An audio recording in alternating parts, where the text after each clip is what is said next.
Баба Лилияна вероятно е единственият перничанин, който твърди, че благодарение на разрушителното земетресение му се усмихнал късмета. Щастието за пенсионерката дошло преди седмица, когато се здобила с чисто нов дом. Луксозна ли ви се вижда къщата? Много. По-луксозна ли е от старата ви къща? Тя беше преди 62 години сме я строили. Къщата, състояща се от 3 стаи и баня, е построена само за седмица.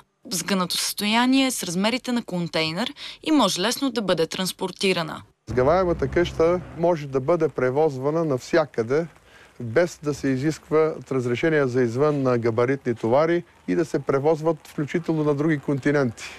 А в необичайното жилище има място и за камина. Баба Лилияна е първата в махалата, която ще се къпе в луксозна баня.